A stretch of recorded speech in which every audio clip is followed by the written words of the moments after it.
नमस्कार दोस्तों, मैं प्रदीप कुमार आप सभी का हार्दिक स्वागत करता हूं आपके अपने YouTube channel deep study with Pradeep में। और साइकोलॉजी में हमने 2 क्लास कंप्लीट कर ली थी, आज अपनी तीसरी क्लास रहेगी। अभी से पहले हम क्या कर रहे थे कि एक क्लास कंप्लीट हुई और उसके जस्ट बाद दोहराई की क्लास कर रहे थे, लेकिन अभी हम क्या करेंगे, फटाफट अपने टॉपिक कंप्लीट करेंगे साइकोलॉजी के जो भी हैं, और दोहराई हम लास्ट में करेंगे एमसीक्यूज के साथ। क्योंकि अगर अभी हम दोहराई साथ के साथ करते हैं तो उसमें सिर्फ वो ही चीज़ हम दोहराई कर पाते हैं जो हमने क्लास में पढ़ी थी। अगर हम बाद में करेंगे और एमसीक्यूज के साथ करेंगे तो नए क्वेश्चन आएंगे, तो जो कुछ बच गया वो हम उसमें कवर कर लेंगे बाद में। तो चलिए शुरू करते हैं आज की क्लास। और आगे बढ़ने से पहले अगर आपने अभी तक हमारा चैनल सब्सक्राइब नहीं किया है तो चैनल को सब्सक्राइब जरूर कर दीजिएगा। और इसकी टेलीग्राम पर और व्हाट्सएप ग्रुप पर पीडीएफ भेज दी जाएगी। उन दोनों ग्रुप्स का लिंक नीचे डिस्क्रिप्शन में आपको मिल जाएगा। डीप स्टडी विद प्रदीप के नाम से ही है टेलीग्राम और व्हाट्सएप ग्रुप। चलिए शुरू करते हैं। अधिगम, लर्निंग, या इसको हम कह सकते हैं सीखना। सीखना एक निरंतर चलने वाली सार्वभौमिक प्रक्रिया है, यानी कि यूनिवर्सल प्रक्रिया है, सभी के लिए है। ये नहीं है कि मेरे लिए है और दूसरे व्यक्ति के लिए नहीं है, किसी के लिए है और किसी के लिए नहीं है, ये इसमें नहीं है। सीखना एक निरंतर चलने वाली सार्वभौमिक प्रक्रिया है। व्यक्ति जन्म से ही सीखना प्रारंभ कर देता है तथा जीवन भर कुछ न कुछ सीखता रहता है। यह सब नॉर्मल सी बातें हैं, इसमें कुछ समझाने वाला है नहीं, आप सभी को ही पता है। व्यक्ति जन्म से सीखना प्रारंभ कर देता है तथा हम अपनी लाइफ में जीवन भर कुछ न कुछ नया सीखते रहते हैं। अपनी दैनिक दिनचर्या में रोजाना परिस्थिति तथा आवश्यकता के अनुरूप सीखने की गति घटती बढ़ती रहती है। ये भी हमें पता है, सभी को पता है। अभी जैसे एचटेट का एग्जाम आ रहा है, तो अभी जैसे जैसे एग्जाम नजदीक आएगा वैसे वैसे अपने सीखने की गति जो है, पढ़ने की गति बढ़ती रहेगी। और जैसे ही एग्जाम हो जाएगा तो एकदम सा विराम सा हो जाएगा, या फिर गति जो है अपनी पढ़ने की एक बार घट जाएगी और फिर कोई भी नया एग्जाम आएगा, उसमें हम दोबारा फिर अपनी पढ़ने की या फिर सीखने की गति जो है वो तेज हो जाएगी। तो सीखने के लिए कोई स्थान निश्चित नहीं होता है। व्यक्ति कहीं भी किसी भी समय किसी से भी कुछ भी सीख सकता है। मनोवैज्ञानिक भाषा में सीखने को ही अधिगम कहते हैं, ये भी सभी को पता ही है। अब जैसे हम कहीं एग्जाम है, मान लीजिए अपना एग्जाम पंचकुला है, तो हम क्या करते हैं, रास्ते में जाते हैं तो फोन में ही पीडीएफ निकाल कर अपनी दोहराई करते रहते हैं। तो इसका मतलब यही है कि सीखने के लिए कोई स्थान निश्चित नहीं है। व्यक्ति कहीं भी किसी भी समय किसी से भी कुछ भी सीख सकता है। अधिगम जर्मन के लर्नन शब्द से बना है, जिसको अंग्रेजी में लर्निंग कहते हैं। लर्निंग से अभिप्राय अभ्यास या अनुभवों या हम प्रशिक्षण ट्रेनिंग के द्वारा भी कह सकते हैं। ट्रेनिंग अभ्यास मतलब कि प्रैक्टिस के द्वारा, अनुभव एक्सपीरियंस के द्वारा व्यवहार में परिवर्तन लाने की प्रक्रिया को हम क्या कहते हैं, अधिगम कहते हैं।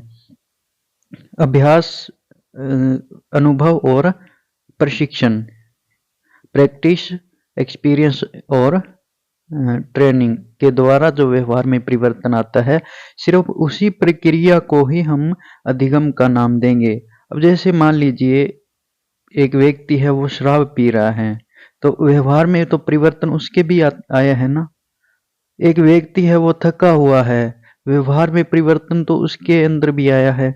एक व्यक्ति है बीमार है, तो उसमें भी तो चिड़चिड़ापन आया है, तो उसके व्यवहार में भी तो परिवर्तन होगा।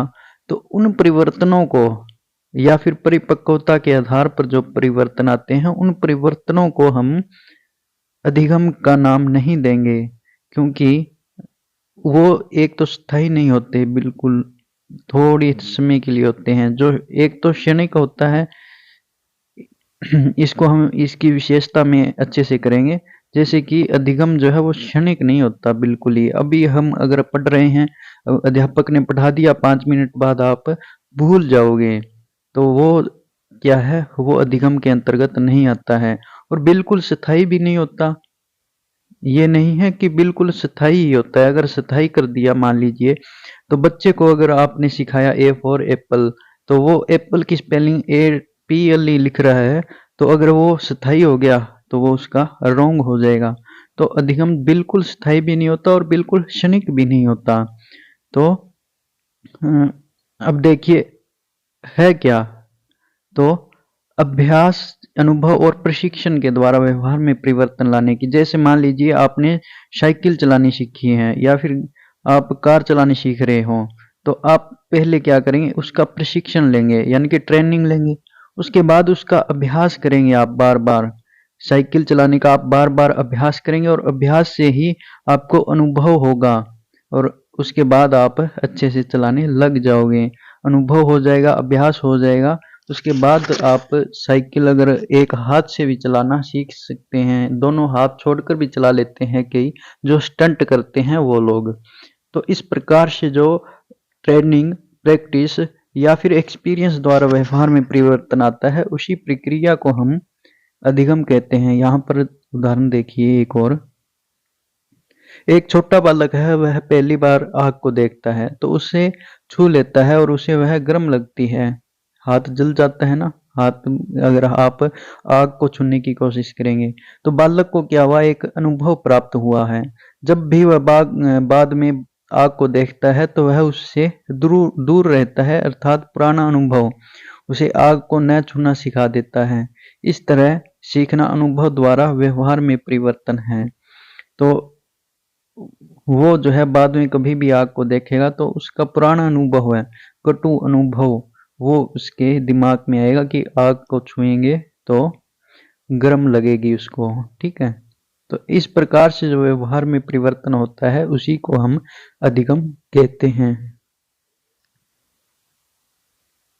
आगे हम कर लेते हैं अधिगम की विशेषताएं। अधिगम की विशेषताएं हैं, अधिगम व्यक्ति के सर्वांगीण विकास में सहायक होता है। सर्वांगीण विकास में सहायक होता है, व्यक्ति अगर कुछ जानता है तो उस पर अगर अमल करता है, जैसे अगर व्यक्ति का दो बालक हैं, ठीक है, और एक बालक जो है वो योगा करता है, एक्सरसाइज वगैरह करता है, उसने सीखा है एक्सरसाइज करना, योगा करना, तो वो अधिगम है ना, उसका सीखा हुआ है, उसने सीखा है एक्सरसाइज करना वगैरह करना, योगा करना, तो उसका शारीरिक विकास, और एक सामान्य बालक है जो कुछ नहीं करता है, उसका शारीरिक विकास, उन दोनों के अंदर जो है अंतर होगा। तो विकास में सहायक है अधिगम, सर्वांगीण विकास में सहायक होता है। अधिगम समायोजन करने में सहायक है, एडजस्टमेंट करने में सहायक है, वातावरण के अंदर अपने दैनिक दिनचर्या में एडजस्टमेंट, अगर लर्निंग अच्छी है तो वो अच्छा समायोजन कर सकता है। अधिगम व्यवहार में प्रगतिशील सुधार परिवर्तन है। प्रगतिशील यानी कि विकासशील सुधार परिवर्तन, परिवर्तन यानी कि अब पहले भी उदाहरण दिया था, एक बच्चे ने मान लीजिए एप्पल सीख लिया और वो गलत सीख लिया, लेकिन आगे क्या है, वो स्थायी नहीं है, मतलब अगर स्थायी कर लिया तो वो उसके लिए गलत हो जाएगा, लेकिन आगे जब वो सुधार करेगा, दोबारा लर्निंग करेगा, अभ्यास करेगा, तब APPLE सही उसे कर लेगा। तो परिवर्तनशील सुधार परिवर्तन है। या फिर आप उदाहरण देखिए, आप मान लीजिए BA के स्टूडेंट हैं और उस समय आप किसी को पढ़ा रहे हैं, लेकिन आपने बाद में ट्रेनिंग ली यानी कि B.Ed करी, आपने ट्रेनिंग ली, तो बाद में अगर आप पढ़ा रहे हैं तो उस पढ़ाने में और बाद में पढ़ाने में बहुत अंतर आपको मिलेगा।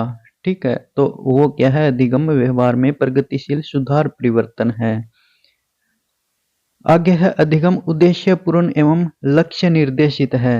आपका अगर आप कुछ न कुछ सीख रहे हैं या फिर अधिगम कर रहे हैं तो उसका आपका कोई ना कोई उद्देश्य होता है, कोई ना कोई लक्ष्य होता है। जैसे अभी अगर आप क्लास देख रहे हैं साइकोलॉजी की, तो आपका लक्ष्य है अचटेट, आपका उद्देश्य है अचटेट अपना पास हो जाए, इसलिए हम पढ़ रहे हैं अभी फिलहाल साइकोलॉजी। तो कुछ ना कुछ अधिगम का उद्देश्य लक्ष्य होता है। ये हमने पढ़ ही लिया। अधिगम एक सार्वभौमिक प्रक्रिया है, सभी के लिए है। ये नहीं है कि किसी व्यक्ति विशेष के लिए है, सभी व्यक्ति सीख सकते हैं कुछ न कुछ। अधिगम जीवन पर्यंत चलने वाली एक सतत प्रक्रिया है।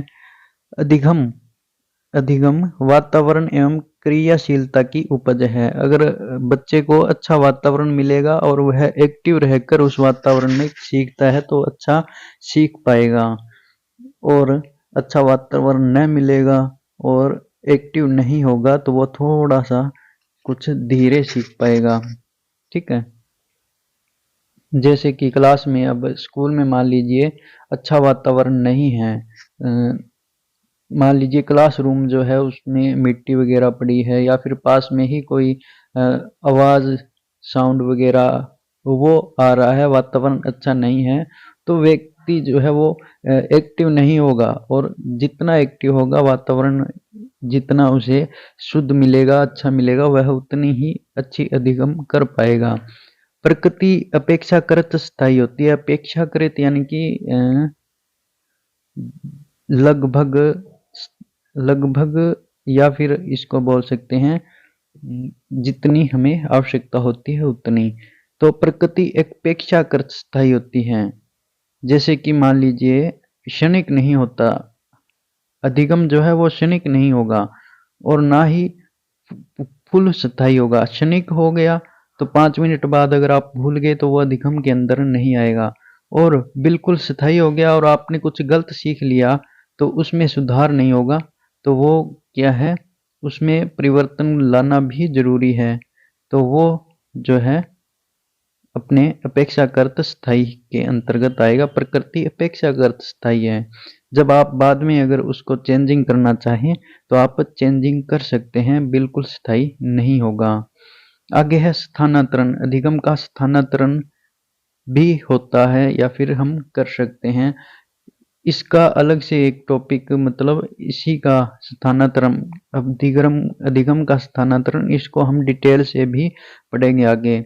जैसे मान लीजिए पुराना ज्ञान जो है वो आगे नए ज्ञान में सहायता कर रहा है, हेल्प कर रहा है, तो वो धनात्मक या फिर पॉजिटिव ट्रांसफर ऑफ लर्निंग होगा, यानी कि धनात्मक स्थानांतरण होगा। अगर पुराना ज्ञान आगे आने वाले ज्ञान में बाधा उत्पन्न कर रहा है तो वो नेगेटिव होगा, या फिर स्थानांतरण में कोई भी प्रभाव नहीं पड़ रहा पुराने ज्ञान नए ज्ञान के अंदर। पुराने ज्ञान का ना तो पॉजिटिव प्रभाव पड़ रहा है, ना वो हेल्प कर रहा है, और ना ही नेगेटिव प्रभाव यानी कि बाधा उत्पन्न कर रहा है, तो वो जो है वो जीरो स्थानांतरण कहलाता है। इसको हम डिटेल से भी पढ़ेंगे। जैसे आप मान लीजिए पढ़ाई कर रहे हैं, तो आप अगर टेलर का काम सीखेंगे या ब्यूटी पार्लर का काम सीखेंगे तो उसमें कोई भी प्रभाव नहीं पड़ेगा, ना नेगेटिव प्रभाव पड़ेगा और ना ही पॉजिटिव पुराने ज्ञान के अंदर। तो नए ज्ञान में पुराने ज्ञान के आधार पे, तो वो जो है जीरो स्थानांतरण कहलाता है अधिगम का।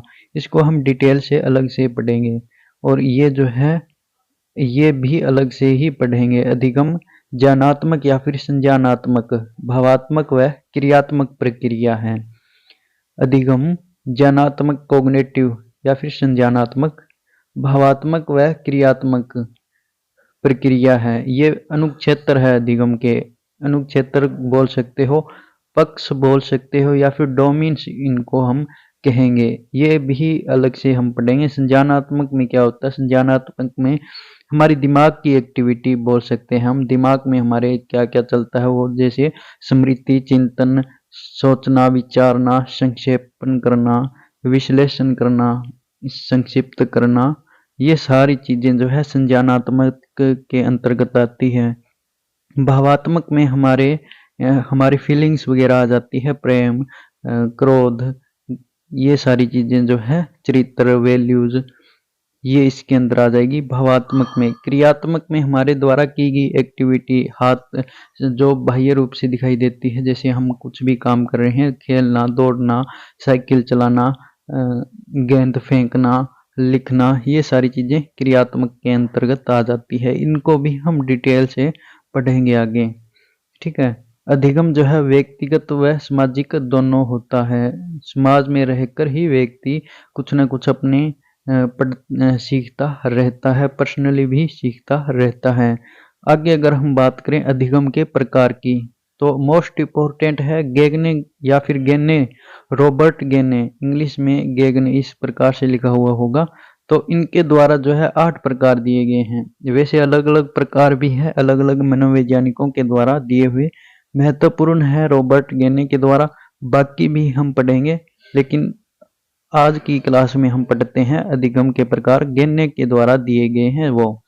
तो गेने ने जो है अपनी पुस्तक लिखी थी इन्होंने 1965 में, the condition of learning.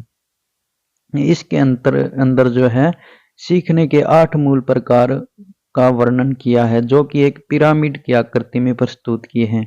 Pyramid की आकृति में आपको दिखा देता हूं मैं इस प्रकार से, ये देखिए यहाँ पर इस आकृति में जो है इन्होंने प्रस्तुत किया है अपने अधिगम के प्रकार। 8 प्रकार जो है वो इस प्रकार से किए हैं। आइए इनको डिटेल से भी पढ़ लेते हैं। और इनकी खास विशेषता क्या है, ये सभी श्रृंखलाबद्ध क्रम में है, स्टेप बाय स्टेप है। सबसे उच्चतम या फिर ऊपर वाला अधिगम कौन सा है, समस्या समाधान अधिगम है। और सबसे निम्नतम या फिर नीचे है सांकेतिक अधिगम। आइए इनको डिटेल से भी पढ़ लेते हैं। सांकेतिक अधिगम, जिसको हम कह सकते हैं सिग्नल लर्निंग, अधिगम का सबसे निम्नतम स्तर है ये। इसके अंतर्गत संकेतों के माध्यम से सिखाया जाता है, जैसे कि अध्यापक द्वारा बालक को सड़क की लाल हरी पीली बत्ती के बारे में समझाना, ये जो है चीज सांकेतिक अधिगम में आएगी। पेवलोव का क्लासिकल अनुभव सिद्धांत भी इसी स्तर पर आधारित है। अगर पूछ लिया जाए कि पेवलोव का क्लासिकल अनुबंधन सिद्धांत कौन से स्तर पर आधारित है गेगने के, तो सांकेतिक अधिगम के ऊपर आधारित है। पेवलोव ने कुत्ते पर प्रयोग किया था ना, वो घंटी की आवाज सुनने के बाद जो है उसको खाना दिया जाता था, और एक बार अगर आप उसको खाना नहीं देंगे और घंटी की आवाज बजाएंगे, ऐसी प्रक्रिया कई दिन चलेगी, तो अगर बाद में अगर आप खाना नहीं देंगे तो उसके मुंह से लार टपकेगी। तो इस प्रकार से वो अधिगम दिया था पेवलोव ने, क्लासिकल अनुबंधन सिद्धांत। इसको भी हम डिटेल से पढ़ेंगे आगे जब अधिगम के सिद्धांत करेंगे। तो ये जो है किस पर, कौन से स्तर पर आधारित है गेने के, तो सांकेतिक अधिगम पर आधारित है। ठीक है, आगे है उद्दीपक अनुक्रिया अधिगम। तो स्टिमुलस रिस्पॉन्स लर्निंग, किसी उद्दीपक के प्रति क्रिया का होना उद्दीपक अनुक्रिया कहलाता है। यह सीखने में बहुत सहायक है। जैसे कि एक उदाहरण देखते हैं, बालक के गृह कार्य न करने पर उसे चॉकलेट दिखाकर बालक को उसका गृह कार्य कराना। तो चॉकलेट जो है वो उद्दीपक का काम करेगा उसके लिए, और गृह कार्य अनुक्रिया वो करेगा चॉकलेट को देखकर। अभी आप किसी बच्चे से काम करवाने हैं तो आप उसको बोल देंगे कि मैं तुम्हें 10 रुपये दूंगा, आप ये काम कर दो, तो वो क्या है, उद्दीपक अनुक्रिया का उदाहरण है। इसी प्रकार से स्किनर का क्रिया प्रसूत अनुबंधन एक उद्दीपन अनुक्रिया का ही सिद्धांत है। ठीक है, तो इसमें क्या होगा, स्किनर ने एक चूहे पर प्रयोग किया था। उसको क्या किया था, एक बॉक्स के अंदर बंद कर दिया था और एक लीवर का बटन था। तो वो घूमता रहता और बाई चांस एक बार उसके लीवर के बटन पर दब गया उससे। तो जब भी लीवर का बटन दबा तो खाना आ गया पिंजरे के अंदर, डब्बे के अंदर। तो उसे क्या हुआ कि उसे लग गया कि जब भी हम इस लीवर के बटन को दबाएंगे तो खाना आएगा। तो इस प्रकार वो जो है बार बार फिर जब भी उसे खाना चाहिए या फिर वो उसको दबाता है तो उसके अंदर खाना आता है डिब्बे के अंदर। तो ये क्या काम, खाना क्या है उसके लिए एक उद्दीपक का काम करेगा। और अनुक्रिया वो क्या कर रहा है, कार्य क्या कर रहा है, वो एक्टिविटी लीवर का बटन दबा रहा है बार बार। तो ऊपर क्या था, पढ़ा था हमने, पेवलोव का क्लासिकल अनुबंधन सिद्धांत, ये किस पर आधारित है, तो सांकेतिक अधिगम स्तर पर आधारित है। और उद्दीपन अनुक्रिया वाला कौन से में किसका आ गया, तो स्किनर का क्रिया प्रसूत अनुबंधन सिद्धांत जो है वो एक उद्दीपन अनुक्रिया का सिद्धांत है। सीधी सी बात है, अगर आप बच्चे से काम करवाना चाहते हैं तो उसको कुछ ना कुछ उद्दीपक, लालच, यानी कि आप लालच बोल सकते हैं, देंगे तो उसको दिखाकर आप उससे कुछ काम करवा सकते हैं। आप बोल देंगे कि आपको मैं ट्रॉफी दूंगा, तुम ये मेरा काम कर दो, तो ये जो है ट्रॉफी क्या है, उद्दीपक का काम करेगी और आपका काम जो है अनुक्रिया, उद्दीपन अनुक्रिया अधिगम गेन्ने के द्वारा दिया गया है। ये दूसरा अधिगम सत्र है या फिर दूसरा प्रकार है। आगे तीसरा है सरल श्रृंखला अधिगम, लर्निंग ऑफ सिंपल चेनिंग।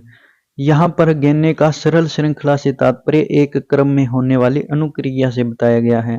जैसे कि एक बालक ने साइकिल चलानी सीखी सबसे पहले, फिर वह साइकिल चलाना सीखेगा, फिर वह कार चलाना सीखेगा। तो एक क्रम स्टेप बाय स्टेप चल रहा है ना, सबसे पहले सबसे छोटी चीज, फिर बड़ी, फिर उससे बड़ा। तो एक क्रम में होने वाली अनुक्रिया है वो सरल श्रृंखला के अंतर्गत आती है, लर्निंग ऑफ सिंपल चेनिंग। सबसे पहले जैसे अक्षर पढ़ने सीखे, फिर शब्द बनाने, फिर वाक्य, फिर कहानी बनाना, फिर निबंध लिखना, ये सारी चीज जो है सरल श्रृंखला अधिगम के अंतर्गत आएगी। आगे चौथा प्रकार है अपना शाब्दिक साहचर्य अधिगम, वर्बल एसोसिएशन लर्निंग। इस अधिगम के प्रकार से शब्दों की अभिव्यक्ति की जाती है, अर्थात शब्दों को जोड़ जोड़कर सीखना। जैसे कि अंताक्षरी खेल, कविता, कहानी याद करना, ये सारी चीजें जो है शाब्दिक साहचर्य में आएगी। आगे है विभेदीकरण करना, यानी कि विभेद करना, डिस्क्रिमिनेशन लर्निंग। जब बच्चा श्रृंखला में सीख जाता है तथा शब्दों की जानकारी हो जाती है तो वस्तुओं में भेद करना भी सीख जाता है, अर्थात इसमें व्यक्ति विभिन्न उद्दीपनों के प्रति विभिन्न अनुक्रिया करता है। जैसे कि आकृतियों में अंतर करना सीखना, त्रिभुज कौन सी है, आयत कौन सा है, तो ये सारी चीजें जो है इसमें आएगी। विभेदीकरण में विभेद करता है वो, जैसे फुटबॉल व क्रिकेट के अंदर जो है अंतर समझना। आगे है सप्रत्यय अधिगम, यानी कि कॉन्सेप्ट लर्निंग। आप अपना कॉन्सेप्ट तैयार करना दिमाग के अंदर। कई वस्तुओं के सामान्य गुणों के आधार पर कोई विशेष अर्थ को सीखना सप्रत्यय यानी कि कॉन्सेप्ट अधिगम कहलाता है। जैसे कि भालू, बाघ, सिंह तथा सियार, इन शब्दों को सुनकर एक सामान्य गुण अर्थात जंगली पशु का कॉन्सेप्ट आपके दिमाग में आया है, तो वो क्या कहलाएगा, सप्रत्यय अधिगम कहलाएगा। जैसे एक उदाहरण और देखिए, माँ ने कहा शेर तेज आवाज करता है तथा जंगल में रहता है, बहुत खूंखार होता है। तो बालक के अंदर उसकी संरचना जो है वैसी की वैसी मस्तिष्क में बना लेता है, अपना एक नया कॉन्सेप्ट बना लेता है। तो यह जो है उसका सप्रत्यय है और सप्रत्यय अधिगम के ये उदाहरण है। ठीक है, सामान्य गुणों के आधार पर कोई विशेष अर्थ को निकालना जो है वो सप्रत्यय अधिगम कहलाता है। आगे है नियम अधिगम, या फिर आप इंग्लिश में कहें तो रूल लर्निंग। नियम का सीखना एक महत्वपूर्ण अधिगम है। ये इस तरह का अधिगम सप्रत्यय अधिगम पर सर्वाधिक आधारित होता है। नियम से दो या दो से अधिक सप्रत्ययों के बीच एक नियमित संबंध का पता चलता है। इस तरह के अधिगम से व्यक्ति के ज्ञान भंडार में विकास होता है तथा वह नियमों को भी सीख लेता है। अगर आपने अपना कॉन्सेप्ट तैयार कर लिया तो आप नियम बनाने भी सीख जाते हो। बालक द्वारा व्याकरण, गणित, विज्ञान आदि के विभिन्न नियमों को सीखना। आगे है आठवां प्रकार समस्या समाधान अधिगम, प्रॉब्लम सॉल्विंग लर्निंग। तो जब बालक नियमों को सीख लेते हैं, समझने लग जाते हैं, तो उनमें जो भी समस्या आती है तो उन नियमों का प्रयोग करके वो समस्या का समाधान करने का गुण भी उनके अंदर आ जाता है। यह गेन्ने द्वारा बताए गए अधिगम की सर्वोत्तम यानी कि सर्वोत्तम उच्चतम अवस्था है, सबसे ऊपर वाली अवस्था है। इस अधिगम में व्यक्ति किसी नियम का उपयोग करके कोई भी समस्या का समाधान करता है और एक नए तथ्य को सीखता है। ये थे अधिगम के गेन्ने के द्वारा दिए गए प्रकार। एक पिरामिड की शेप में इन्होंने प्रकार दिए हैं, अधिगम के 8 प्रकार दिए हैं। द कंडीशन ऑफ लर्निंग इनकी पुस्तक है, उसमें ये दिए गए हैं। 1965 में ये पुस्तक आई थी। तो आज की क्लास में हम इतना ही पढ़ेंगे। आगे कल की क्लास में हम पक्ष पढ़ेंगे, अधिगम के पक्ष, डोमेन्स या फिर अनुक्षेत्र। स्थानांतरण पढ़ेंगे और जितने हो सकेंगे उतने कल की क्लास में जितने हो सकेंगे उतने सिद्धांत हम करेंगे अधिगम के। ठीक है, ज़्यादा लंबी वीडियो इसमें नहीं बना सकते क्योंकि मेरे पास इतनी फैसिलिटी है नहीं कि मैं उतनी अपलोड कर पाऊँ, क्योंकि अगर 30 मिनट की भी मैं बनाता हूँ तो मेरा टाइम लग जाता है लगभग 3 घंटे लग जाते हैं, क्योंकि गांव में नेटवर्क भी तो स्पीड कम होती है ना। तो उस कारण से अपनी छोटी छोटी वीडियो रहेगी और कल हम पढ़ेंगे अधिगम के कुछ अन्य टॉपिक। ठीक है, आज के लिए इतना ही, मिलते हैं एक नई वीडियो के साथ, तब तक के लिए थैंक यू। जय हिंद, जय भारत।